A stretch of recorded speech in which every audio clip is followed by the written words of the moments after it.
విజ్ఞాన శిబిరాలు పెట్టుకోవాల్సినటువంటి పరిస్థితులు ఎందుకు వచ్చినాయి అంటే మనకు న్యాయాల పట్ల తెలియని సమస్యలు ఉన్నాయి, హక్కులేంటో తెలియని పరిస్థితులు ఉన్నాయి. స్వాతంత్రం వచ్చే 79 సంవత్సరాలు వచ్చినప్పటికీ నిరక్షరాస్యతో అసలు రాజ్యాంగం ఏంటో తెలియని దుస్థితిలో కొట్టుమిట్టాడుతున్నటువంటి ఈ ప్రజలకు న్యాయ శిబిరాలు పెట్టక ఏం పెట్టుకుంటారు? హక్కులే తెలియనప్పుడు కోర్టుల చుట్టూ వాళ్ళు తిరిగి వారి యొక్క ఆర్థిక నష్టం, సమయాన్ని వెచ్చించి ఒకవైపు కష్టం, ఒకవైపు ఏదైతే వాళ్ళకు ఉన్నటువంటి కూలి నాలి పని చేసుకుంటూ ఇక్కడ నష్టపోతూ కోర్టు చుట్టూ తిరిగి ఈ యొక్క దౌర్భాగ్యమైన పరిస్థితులు ఏంటి అని చెప్పి సుప్రీంకోర్టు, అట్లాగే న్యాయకోర్టు, లీగల్ సర్వీసెస్ అథారిటీ, న్యాయ సేవాధికార సంస్థలు ఇట్లాంటి యొక్క న్యాయ విజ్ఞాన శిబిరాలు పెట్టారు. దీనికి అంతటికి మూలం విద్యనే.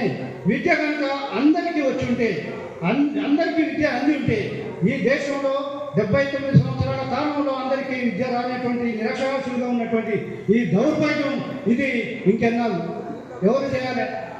ఎవరు రావాలి? న్యాయమూర్తులు రావాలి. ప్రభుత్వానికి మధ్యలో, ప్రజలకు మధ్యలో వారధిగా ఉండి వారు చలించి ఇంత దూరం వచ్చినారు. కాబట్టి ఎవరైనా ఏ కుటుంబమైనా బాగుపడాలంటే విద్య మూలం. విద్య ఉన్న కుటుంబం సమూలమైనటువంటి మార్పులు చెందింది అనేటువంటి ఉదాహరణ మనం కొన్ని దేశాలను చూసినాం. అది సత్ప్రవర్తన కలిగి ఒక ప్రాపర్ వేల విద్యను కనుక అన్వయించుకొని చదివితే అందరి కుటుంబాలు బాగుపడతాయి. ఒక కుటుంబంలో ఒక వ్యక్తి మారితే ఆ కుటుంబంలో ఉన్నటువంటి మిగతా పిల్లలు మారుతారు. ఆ కుటుంబాన్ని చూసి పక్కన ఆ విలేజ్లో ఉన్నటువంటి అందరూ అన్ని కుటుంబాలు మారుతాయి.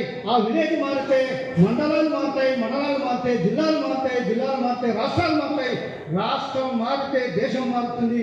కనుక విద్య మూలం. విద్య కనుక అందరికీ అంది ఉంటే ఈ సమస్యకు న్యాయ విజ్ఞాన శిబిరాలు పెట్టుకోవాల్సినటువంటి అవసరం లేదు. ఎందుకంటే హక్కులు తెలిసినకి ఇంకెక్కడ తప్పులు చేస్తారు? హక్కులు తెలియకనే, ఏది తప్పో తెలియకపోతే, ఏది ఒప్పో తెలియదా? ఇక్కడ నాకు న్యాయం అంటే ఏది నాకు నా గురించి తెలియదు అంటే నాట్ ఎక్స్క్యూజబుల్. నేను పొరపాటున నేను తప్పు చేశానంటే చట్టం ఒప్పుకోదు. చట్టం అందరూ కూడా ఏది గ్రామ స్థాయి అధికారి నుంచి మొదలు పెడితే ప్రైమ్ మినిస్టర్ వరకు కూడా all are equal before the law. అందరూ కూడా చట్టం సమానమని చెప్తున్నది కనుక మనం అందరం కూడా న్యాయంలో ఉన్నటువంటి చట్టాలు తెలుసుకోవాల్సినటువంటి అవసరం ఉంది. కనుక నాకు ఈ అవకాశం ఇచ్చినటువంటి గౌరవ న్యాయమూర్తి గారి, ప్రధాన న్యాయమూర్తి గారికి మరొకసారి ధన్యవాదాలు తెలియజేస్తూ సెలవు తీసుకుంటున్నాం. Thank you very much.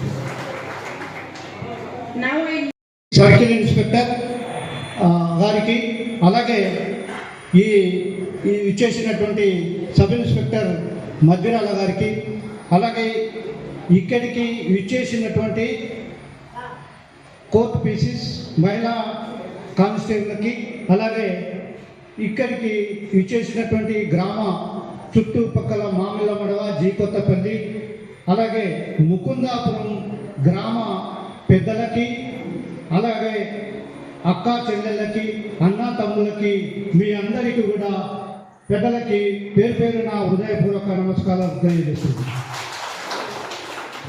ఇప్పుడు ఈరోజు ఈ న్యాయ విజ్ఞాన శిబిరం ఏర్పాటు చేయడానికి ముఖ్యమైనటువంటి కారణం నేనే. ఇక్కడ ముకుందాపురంలో ఏర్పాటు చేయాలనేటువంటి ఒక సంకల్పం రావడం, నేను వెళ్ళి మా ప్రధాన జిల్లా న్యాయమూర్తి గారిని అడిగిన వెంటనే వారికి ఎన్నో సమస్యలు ఉన్నప్పటికీ, ఎంతో బాధ్యతలు ఉన్నప్పటికీ అడగగానే మన ముకుందాపురం గ్రామానికి రావాలి అనేటువంటి ఎప్పుడైతే వారు అవకాశం ఇచ్చినారో మాకు అవధం లేకుండా పోయింది. నిజంగా చెప్పాలంటే సమయం కూడా ఎక్కువ లేదు. వెంటనే నాకు ఇక్కడ ముకుందాపురం ప్రజలు మా అత్తగారు మామగారు అయినప్పటికీ ఇక్కడ ప్రజలతో అందరితో నాకు సత్సంబంధాలు గతంలోనే ఉన్నాయి. నేను ఆర్గనైజేషన్లో పనిచేసినప్పటి నుంచి కూడా ఈ గ్రామంతో సత్సంబంధాలు, మీతోటి మంచి చెడులు, కష్టాల్లో పాల్పంచుకున్నటువంటి వ్యక్తిని. ఇప్పుడు ఈ సందర్భంగా మా గౌరవ ప్రధాన న్యాయమూర్తి గారు ఇక్కడికి ఈ యొక్క ప్రాంతాన్ని ఎంచుకోవడం, మారుమూల ప్రాంతాన్ని ఎంచుకోవడం, అట్లాగే నేను అడిగిన వెంటనే మరొక సమస్య కూడా రీసెంట్గా ఈ వరదలు వచ్చిన సందర్భంగా మేడం గారిని రిక్వెస్ట్ చేసిన వెంటనే మామిళ్ళమడవ గ్రామంలో పంటలు నష్టపోయినటువంటి, అక్కడ వరి చేలు చేతికి వచ్చినటువంటి వరి చేలు కొట్టుకుపోయి పంట చేతికి 2-3 రోజుల ఇంట్లో చేరాల్సినటువంటి ధాన్యం నేలపాలు కావడం, నీలపాలు కావడం, ఇదంతా నేను ఈ న్యాయమూర్తి గారికి అలాగే గౌరవ న్యాయమూర్తులందరి దృష్టికి తీసుకొచ్చిన వెంటనే వారు స్పందించి మామిళ్ళమడవ గ్రామం కూడా మేము వస్తామని చెప్పి మాట ఇచ్చినారు. మరి వారికి సమయము ఉంటే వారు తప్పకుండా వస్తారు. నేను కూడా రావాలని నేను కోరుకుంటున్నాను. ఎందుకంటే ఈ యొక్క న్యాయ విజ్ఞాన శిబిరం ప్రజల కోసం పెట్టుకున్నటువంటిది. ఈ న్యాయ విజ్ఞాన శిబిరం మహిళల కోసం పెట్టుకున్నటువంటిది. ఈ న్యాయ విజ్ఞాన శిబిరం పేదల కోసం పెట్టుకున్నటువంటి, బడుగు బలహీన వర్గాల కోసం పెట్టుకున్నటువంటి కార్యక్రమం. ఈ దేశంలో ఎక్కడో అక్కడుగా నివసిస్తున్నటువంటి వాళ్ళకి వాళ్ళ యొక్క జీవన విధాన పరిస్థితులు బాగాలేని పరిస్థితులు ఉన్నటువంటి, కాబట్టి హైకోర్టు, సుప్రీంకోర్టు ఎక్కడ ఏది చిన్న సమస్య పేద ప్రజలకు రావద్దని చెప్పి ఇక్కడ ఉన్నటువంటి జీవన విధానంలో వారు పడుతున్నటువంటి కష్టాల్లో కోర్టు చుట్టూ తిరుగుతున్నటువంటి విధానం చూసి చెల్లించి ఇట్లాంటి న్యాయ విజ్ఞాన శిబిరాలు ఏర్పాటు చేసినటువంటి సందర్భం మనందరికీ తెలిసినదే. ఈ యొక్క గొప్ప సదావకాశాన్ని ఇక్కడ ముక్కనాపురం గ్రామంలో, అట్లాగే జీవికొత్తపల్లి, మామిళ్ళమడవి, అట్లాగే చందుపట్ల, ఈ చుట్టుపక్కల ఉన్నటువంటి పేదల యొక్క కష్ట నష్టాలు ఒక న్యాయమూర్తులే మన పేద అంటే మారుమూల గ్రామ గడప తొక్కడానికి ఇచ్చేసినటువంటి వారికి ముందుగా వారికి నా నమస్సుమానాలు, నా యొక్క కృతజ్ఞతలు తెలియజేస్తున్నాను. ఇది నిజంగా పెద్దలందరికీ నమస్కారం. మరియు ఇక్కడ గ్రామస్తులు మీ పని పక్కన పెట్టుకొని మరి ఈరోజు ఇక్కడ వచ్చినందుకు మీ అందరికీ కూడా నమస్కారాలు. నేను సూర్యాపేట కోర్టులో మెజిస్ట్రేట్గా చేస్తున్నాను. సో నేను చెప్పేది ఏంటంటే, ఫస్ట్ లా, మనకి చట్టాలు ఎన్నో ఉన్నాయి. భారత రాజ్యాంగంలో కూడా మనకంటూ ఎన్నో హక్కులు, బాధ్యతలు అన్నీ ఇచ్చారు. అవన్నీ కూడా పుస్తకాలకు పరిమితమే అవుతున్నాయి, కానీ అవగాహన అన్నది ఎవరికి ఉండట్లేదు. అందుకోసమే మేము సూర్యాపేట డిస్ట్రిక్ట్ తరఫున ఈ లీగల్ అవేర్నెస్ క్యాంప్ని ఏర్పాటు చేశాము. మీ గ్రామానికి కూడా వచ్చాము.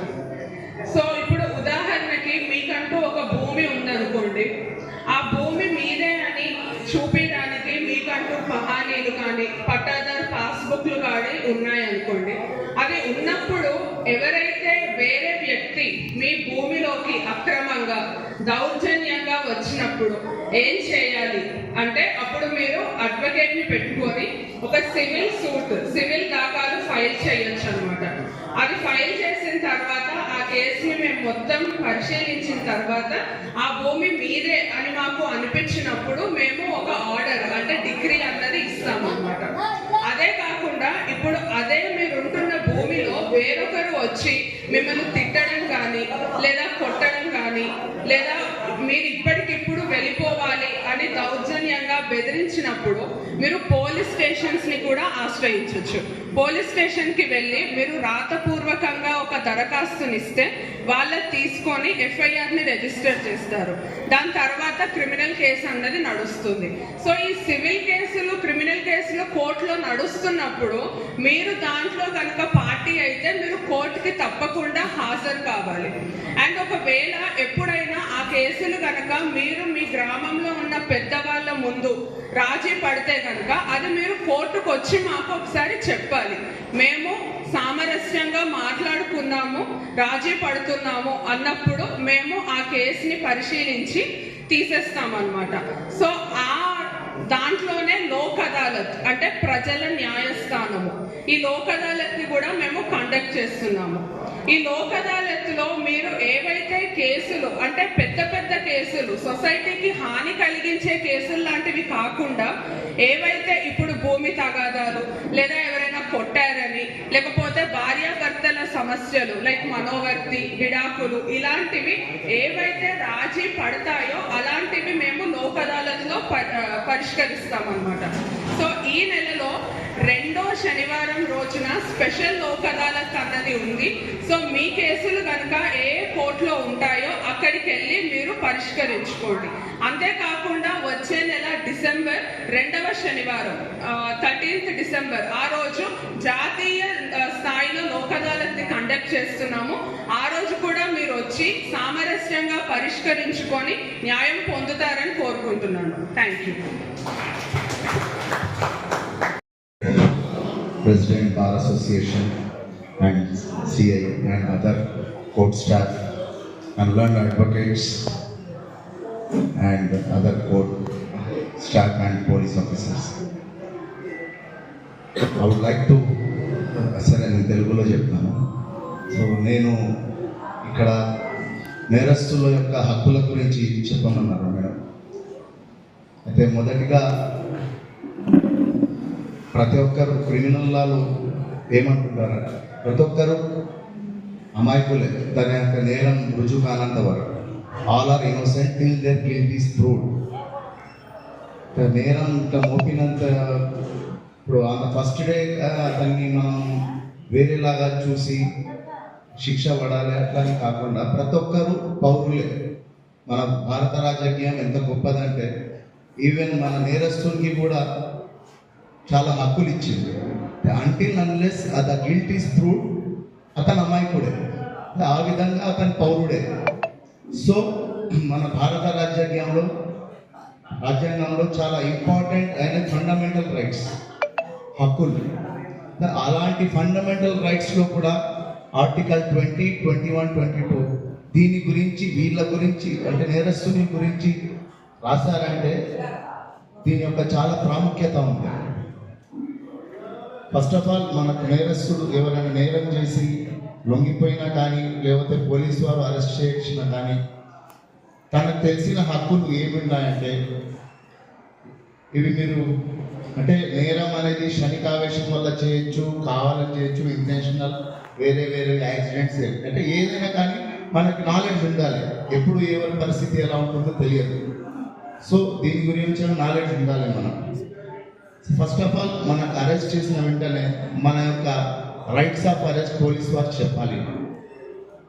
ఫస్ట్ ఆఫ్ ఆల్ మనకు నోటీస్ ఇవ్వాలి, మన కారణం చెప్పాలి. అసలు మేము ఏ నేరంలో మనకు అరెస్ట్ చేస్తున్నారు, సో మన మీద మోపిన నేరం ఏది ఇంతకు అసలు. ఇంకొకటి మన ఇంట్లో ఫ్రెండ్స్ కానీ ఇంట్లో వాళ్ళకి కానీ తెలియపరచాలి ఇలా అరెస్ట్ అయినారా, వాళ్ళకి ఇన్ఫర్మేషన్ ఉండాలి. దాని తర్వాత వైద్య పరీక్షలు నిర్వహించాలి. డాక్టర్ వారు కూడా వాళ్ళకు అంత బీపీ, షుగర్, వాట్ ఎవర్ రోగాలు ఉంటాయి ఏమైనా ఉంటే ఖచ్చితంగా అడిగి దాంట్లో మెడికల్ రిపోర్ట్లో రాయాలి. ఎందుకంటే ఇన్ కేస్ అతని ఏమైనా మెడికేషన్లో ఉంటే అవి తప్పిపోతే తన ప్రాణాలకే ముప్పు. సో ఖచ్చితంగా ఆ మెడికల్ హిస్టరీ అనేది దాంట్లో పొందుపరచాలి. మనం కూడా అంటే యాజ్ ఎ మెజిస్ట్రేట్స్ మేము కూడా చూస్తాము అది అతనికి ఏమైనా ప్రాబ్లమ్స్ ఉన్నాయి మెడికల్గా. దాని తర్వాత తనకు అరెస్ట్ చేసిన 24 గంటల లోపే తక్షణంగా మన మేజిస్ట్రేట్ గారు ముందు ప్రొడ్యూస్ చేయాలి. అలా లేని అది కేసు అలా చేయకపోతే అది చాలా పెద్ద నేరం, ఇల్లీగల్ కస్టడీ కింద ఇదైపోతుంది పోలీసు వాళ్ళు. Within 24 hours they have to వాళ్ళు ప్రొడ్యూస్ చేయాలి మన మేజిస్ట్రేట్ ముందు. తర్వాత ఇన్ కేస్ అతని ఆర్థిక స్తోమత లేదు, వకీలు పెట్టుకునే స్తోమత లేదు అయితే తక్షణం తను ఉచిత న్యాయ సేవ గురించి అర్జీ పెట్టుకోవచ్చు. మెజిస్ట్రేట్ గారు అప్పుడప్పుడు ఉచిత న్యాయ సేవ లీగల్ ఎయిడ్ అపాయింట్ చేసేస్తారు. దాని తర్వాత అతను ఇప్పుడు మొత్తము అతన్ని క్వశ్చన్ అడగాలి. ఫస్ట్ ఆఫ్ ఆల్ పోలీస్ ఏమైనా మిమ్మల్ని ఇబ్బంది పెట్టిందా? ఈ చాలా మాకు అంటే యాజ్ ఎ మెజిస్ట్రేట్ నేను ఆఫ్ ది రికార్డ్ చెప్తున్నాను, మ్యాక్సిమం చెప్పరు ఇన్ కేసు ఇబ్బంది పెట్టినా కానీ. అది ఏముంటుందో తర్వాత తెలియదు కానీ ఎందుకు చెప్పరు. కానీ భయపడకుండా మీరు చెప్పండి. ఇన్ కేసు ఏమైనా కొట్టినా తిట్టినా దాని తర్వాత ఏం యాక్షన్ తీసుకోవాలో అది మా వంతు మేము చూసుకుంటాం. అది that is all different. But మీకు చాలా విపరీతంగా కొట్టినా ఇది చేసినా అది చెప్పకుండా అట్లా చేయడం మంచిది కాదని నా యొక్క అభిప్రాయం. సరే, ఇంకొకటి అంటే పోలీసులు తప్పు పడడం అని కాదు, వాళ్ళు కూడా పాపం చాలా వాళ్ళు ఉండడం కాబట్టి అన్ని నేరాలు అన్ని అరిపెడుతున్నారు. Really hats off to that services also. But చెప్పలేము, ఇలాంటివి కూడా అప్పుడప్పుడు పోలీసు ట్రీట్మెంట్ చేసే అవకాశాలు ఉన్నాయి. సో మెజిస్ట్రేట్ గారు ముంగట ఇవన్నీ చెప్పాలి. మీరు ఇన్ కేసు ఏమైనా మెడికల్ ప్రాబ్లమ్స్ ఉన్నా కానీ చెప్పాలి, చెప్తేనే తెలుస్తుంది మాకు కూడా. ఏమైనా బీపీ షుగర్ అలాంటివి ఉంటే మేము we can write in not warrant or whatever ఎవర్, తనకు కొంచెం ఇవన్నీ ఉన్నాయి, please provide a proper treatment అన్నట్టు కూడా మేము రాస్తాం. మీరు చెప్పకుండా అక్కడ పోయిన తర్వాత ఏమన్నా చక్కర వచ్చి అది కింద పడుతుంది, మళ్ళీ అలా అనవసరంగా ప్రాబ్లం అయిపోతుంది. చెప్పాలి, చెప్తేనే తెలుస్తుంది. సో ఇంకొకటి, అరెస్ట్ చేసిన తర్వాత లోపల జైలుకి వెళ్ళిన తర్వాత మీరు బెయిల్ వేసుకోలేని పరిస్థితులలో, ఒకవేళ ఆ శిక్ష 10 సంవత్సరాల లోపు శిక్ష పడే కేసులు ఉంటే 60 రోజుల వరకు ఛార్జ్షీట్ వేయలేని పరిస్థితులలో మీరు bail as a matter of right అడగొచ్చు. నాకు ఇప్పటి వరకు దీంట్లో ఛార్జ్షీట్ వేయలేదు, దీంట్లో నాకు బెయిల్ ఇవ్వగలరని చిన్న అర్జీ పెట్టుకోవచ్చు. మీరు లీగల్ ఎయిడ్ అపాయింట్ చేస్తారో వారి ద్వారా మూవ్ చేయించుకోవచ్చు. ఇన్ కేస్ మేము అన్ని పరిశీలించి ఛార్జ్షీట్ ఏమి లేకపోతే 60 days అయిపోతే బెయిల్ మంజూరు అయిపోతుంది, అది రైట్. సో ఈ అవకాశం ఇచ్చినందుకు గౌరవనీయులైన జిల్లా న్యాయమూర్తి గారికి, మన జిల్లా సెక్రటరీ గారికి థ్యాంక్ యూ సో మచ్. మన గురించి ఫ్రీగా ఇస్తారు. అలాగే ఫోక్సో యాక్ట్లో అంటే ఆడపిల్లలకు కూడా ఏదైనా అన్యాయం జరిగినప్పుడు ఆ విషయంలో మేము ఇనిషియేటివ్ తీసుకొని త్రూ కోర్టు ద్వారా వాళ్ళకి న్యాయం జరిపించడానికి ఉన్నాము. కాబట్టి నాకు ఈ అవకాశం ఇచ్చినందుకు మరి ప్రత్యేకమైన ధన్యవాదాలు తెలియజేసుకుంటూ ముగిస్తున్నాను. Thank you. ఇక మహిళల విషయానికి వస్తే మన ఇంటి వాతావరణం నుంచే నేరాలను మన తల్లిదండ్రుల రూపంలో ప్రోత్సహిస్తున్నాం. ఎందుకంటే ముఖ్యంగా ఆడ మగ అనే తేడాను అమ్మ దగ్గర నుంచే చూపిస్తూ అది అత్త దాకా విస్తరించి మాకు వారసులు లేడాయే, మా కొడుకు ఇంత కట్నం వచ్చింది, మా కోడలు అంత కట్నం తెచ్చింది అనే ఒక భ్రాంతికి అత్యాశకు పోయి వారు చేసే ఒక అనాలోచిత నిర్ణయాల్లో భాగంగానే ఈరోజు మహిళలు కొన్ని చాలా విపత్కర పరిస్థితుల్లో 498A అనేది వరకట్న బాధితులు అనేది ఇలాంటివి చాలా అవుతున్నాయి. అలాంటి సందర్భాల్లో జెన్యూన్గా 498A పెట్టిన వారికి మాత్రం చట్టాలు అన్ని విషయాలు క్షుణ్ణంగా పరిశీలించి మన న్యాయమూర్తులు వాళ్ళను శిక్షలకు గురి చేస్తున్నారు. నెంబర్ 2, 498A మిస్యూజ్ అవుతున్న సందర్భాలు కూడా ఉన్నాయి. అలాంటి సందర్భాల్లో కూడా వారు ఆ కేసును క్షుణ్ణంగా పరిశీలించి ఆ బాధిత కుటుంబానికి న్యాయం చేస్తున్నారు. ఇకపోతే చిన్నపిల్లలు విద్యా వ్యవస్థలో బయటికి వెళ్ళినప్పుడు ఇప్పుడు మీడియా ప్రభావం వల్ల కానీ సెల్ ఫోన్ల రూపంలో అరచేతిలో ఒక ప్రపంచాన్ని చూస్తూ వాళ్ళకు నాలెడ్జ్ లేక ఈ తప్పు చేస్తే ఏమవుతుంది మాకనే ఒక చిన్న జ్ఞానం లేక వాళ్ళు చేసే చిన్న చిన్న తప్పిదాలకు పోక్సో కోర్టు వాళ్ళకు విధించే శిక్షలు వాళ్ళ జీవిత కాల భవిష్యత్తు మీద పెద్ద దెబ్బ పడుతుంది. అలా కాకుండా మన గవర్నమెంట్ వారు ఆనరబుల్ సుప్రీంకోర్టు వారి ఆదేశాల మేరకు ఇప్పుడు డిగ్రీలో ఒక సబ్జెక్టుగా యువతను చట్టాలు ఈ పని చేస్తే ఈ పనికి ఎంత శిక్ష, ఎంత జరిమానా, ఏం చేస్తే ఎలా ఉండకూడదు, ఎలా ఉండాలి అనేది ఒక సబ్జెక్టుగా వారి ప్రవేశపెడుతున్నారు. స్కూల్ సబ్జెక్టులో కూడా ప్రవేశపెడుతున్నారు. అందుకనే ఈరోజు మన న్యాయమూర్తులు సూర్యాపేట జిల్లా జడ్జీలు మొత్తం మన ఆడవారు, దానికి మనందరం గర్వించదగ్గ విషయం. ఆడపిల్లలకు ఎక్కడా కూడా తేడా జరగకుండా మీరు ఇంటి నుంచే సమాన ప్రాధాన్యత ఇచ్చి వారిని అన్ని రంగాల్లో ప్రోత్సహిస్తే రాష్ట్రపతి వరకు కూడా, ద్రౌపది ముర్ము వరకు కూడా ఆడవాళ్ళే ఉన్న విషయాన్ని మనం ఈరోజు గొప్పగా చెప్పుకోవచ్చు. ఇక్కడ ఈరోజు ఈ కార్యక్రమానికి వారి కాలాన్ని వెచ్చించి మన పల్లెటూరులలో చాలామందికి చట్టాల మీద అవగాహన లేక చాలామంది వారి విలువైన సమయాన్ని డబ్బును వృధా చేసుకుంటున్నారని ఒక సదుద్దేశంతో ఆనరబుల్ హైకోర్టు వారి ఆదేశాల మేరకు మన న్యాయమూర్తులు ప్రతి పల్లెకు లీగల్ అవేర్నెస్ క్యాంపులు డిస్ట్రిక్ట్ లీగల్ ఎయిడ్ సర్వీస్ ద్వారా అందిస్తున్నారు. అందుకు మనందరం వారికి కృతజ్ఞత తెలుపుకోవాల్సిందే. ఈ అవకాశం ఇచ్చిన పెద్దలకు న్యాయమూర్తులందరికీ, అట్లే మన బార్ ప్రెసిడెంట్, మీ ముకుందాపురం గ్రామ అల్లుడైనటువంటి మన కొంపెల్లి లింగయ్య గారికి, హాజరైనటువంటి మన గ్రామ ప్రజలకు హృదయపూర్వక ధన్యవాదాలు. నేను మన నియోజకవర్గం తుంగతుర్తి ఆడబిడ్డనే. నేను పూర్తిగా గ్రామీణ వాతావరణంలో పుట్టి పెరిగిన కనుక నాకు ఈ రైతులకు ఉన్నటువంటి సమస్యలు కొత్త ఏమీ కాదు. ఊర్ల నుంచి పట్టణాలకు వైద్య సహాయం కొరకు కానీ వేరే ఇతర కారణాల వల్ల కానీ పట్టణాలకు వెళ్ళినప్పుడు వారు ఆటోలలో వెళ్తుంటారు.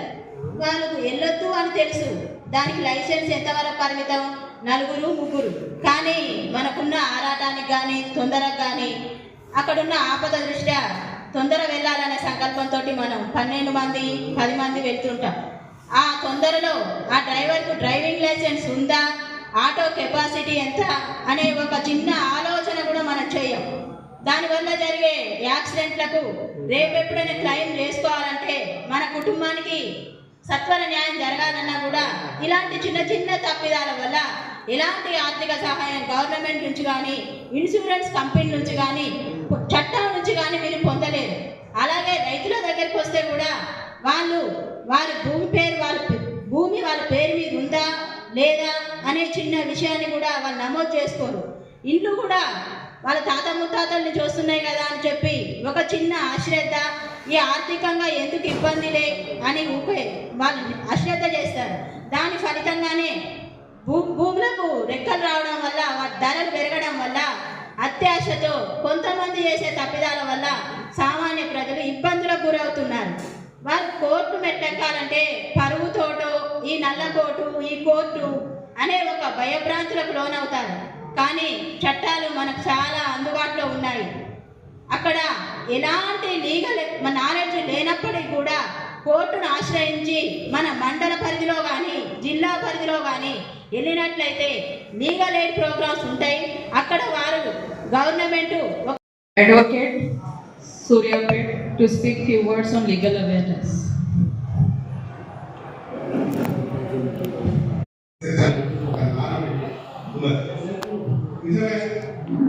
ప్రభుత్వం పథకం పెట్టినా కానీ అది మీ బిడ్డనే చదువు చేసిన మాకు కానీ అవసరాన్ని కోర్టు పెట్టిందని చెప్తారు. ఇక్కడ కోర్టు అనదు, ఎప్పుడు కూడా కోర్టు వదలదు. కోర్టు చెప్పేదల్లా without following the due process of law మీరు ఏ డెసిషన్ కూడా తీసుకోవద్దని మాత్రమే చెప్తుంది. కాబట్టి అలాగే మారిగా కాలహరణం జరుగుతుంది అనేటటువంటి నాలుగు ఉంది. ఆల్టర్నేటివ్ మరి మన మెకానిజం ఏదైనా వచ్చేటటువంటి ఆలోచనలు కూడా దేశవ్యాప్తంగా జరుగుతున్నటువంటి పరిస్థితి. అసలు అవేర్నెస్ అనేది మనకు కొంచెం ఉంటే నేరం చేయ ఏదైనా కింద పడ్డాకని భయపడకుండా ఉండేటటువంటి అవకాశం ఉంటుంది. ఈ విషయంలో మరి హరీష్ కుమార్ వర్సెస్ బీహార్ విషయంలో సార్ మీ మ్యాండేటరీ ప్రొవిజన్స్ ఉన్నాయి. బిఫోర్ అరెస్టింగ్ ఏ పర్సన్ బిఫోర్ వాళ్ళ సర్కార్ గైడ్ లైన్స్ అని రావాలి. ఆ వాటి మీద కూడా కొంత అవేర్నెస్ ఉంటే భయం లేకుండా ఉంటారు. ఇప్పుడు యాక్సిడెంట్స్ గురించి మేడం చెప్పారు, ఆడపిల్లలకు ఉండే హక్కుల గురించి కూడా చెప్పారు. అయితే పాఠశాలల్లో తర్వాత తల్లిదండ్రులకు కూడా ఈ పిల్లలను చిన్న పిల్లలను కనుక తీసుకపోతే పోక్సో యాక్ట్ అది చాలా పెను ప్రమాదంగా ఉండి కన్విక్షన్ పడే అవకాశం కూడా ఉంటుందనే అవేర్నెస్ మగ పిల్లల తల్లిదండ్రులకు కూడా ఉండవలసినటువంటి అవసరం ఉంది. ఈ అవేర్నెస్ తోటి కొంత మనం వాటిని కంట్రోల్ చేసేటటువంటి అవకాశం ఉంటుందని చెప్పి ఏదన్నా సరే జస్టిస్ డెలివరీ సిస్టమ్ మీద వకీల్ కష్టం, జడ్జి ఇష్టం, క్లయింట్ అదృష్టం అనే నానుడు కూడా ఉంటుంది. Cutting across the merits of the case.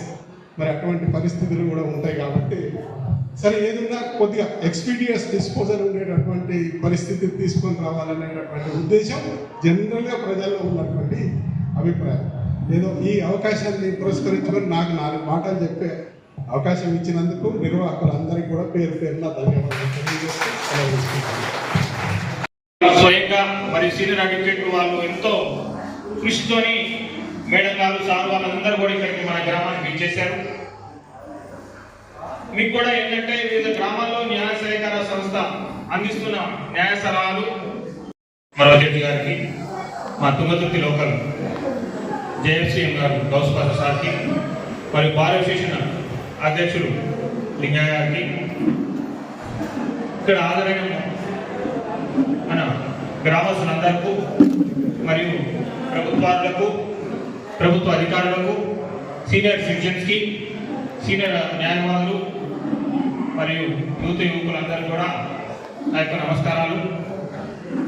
మన గ్రామానికి ఇచ్చేసి ఇక్కడ మనకి ఏ విధంగా I request CI Sir Tunga Turti to speak few words on this legal awareness.